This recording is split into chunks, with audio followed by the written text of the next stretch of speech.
my leaders, the General Superintendent and the Global Director of New Methodist Christian Fellowship, Gaslehu and Antirai.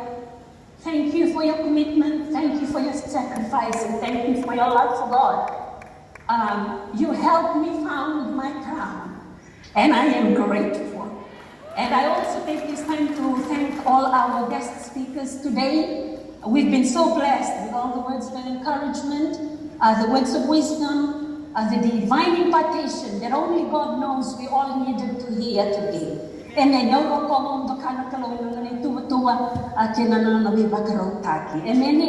I'm so excited, and I never saw this day coming. I never dreamt it possible.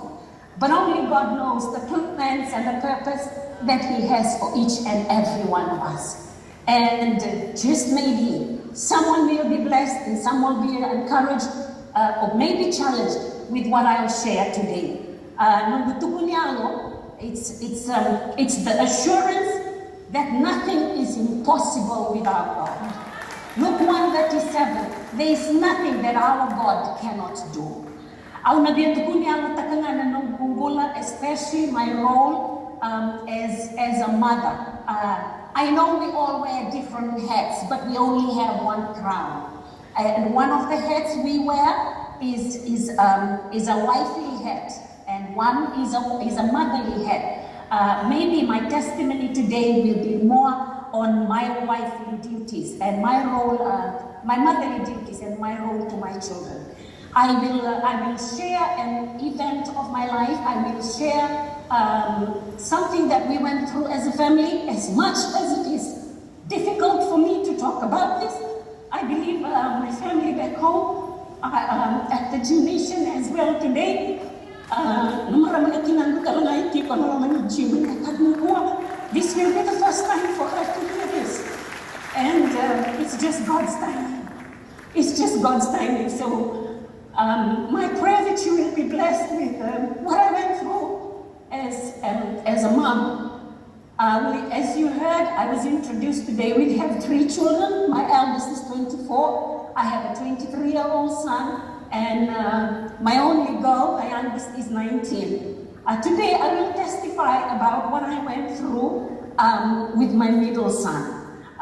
For those of you that have heard my testimonies in the past, I always share about his life because I believe he just came into my world with maybe a divine purpose from God in whatever way he has packaged that in his life. Kau nuita kana nung bitalo no and ang bulay no bulay kung bakit ko natina kung bakit igual na ram tintal talgas ni makaya ave kami ni ko sindo na time rendre one no darukalo. And then 2.5 years ago we applied for my son's indefinite leave to remain in the United Kingdom, and we were like 2 weeks away from getting his biometrics. If you don't know what is indefinite leave to remain, it's like a visa. It gives you the right to live here indefinitely. And that's what we did for him. He was the only one left. The opposite of everything we teach him at home, he does.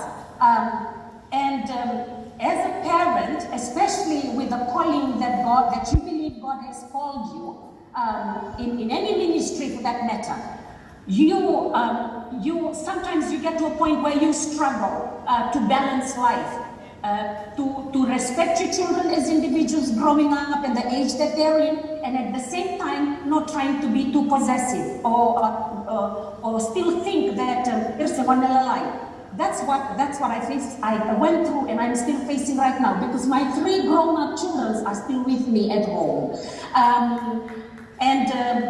So I know you will be able to feel that.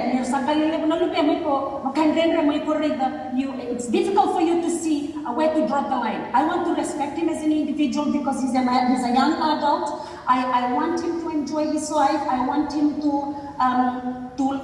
love God, to serve God, not because I'm defining it for him, but because he loves him. And that's what I faced. Just like I said before. The opposites of everything he does. And it's like every day of our lives and every day of his life, we talk to him, we tell him,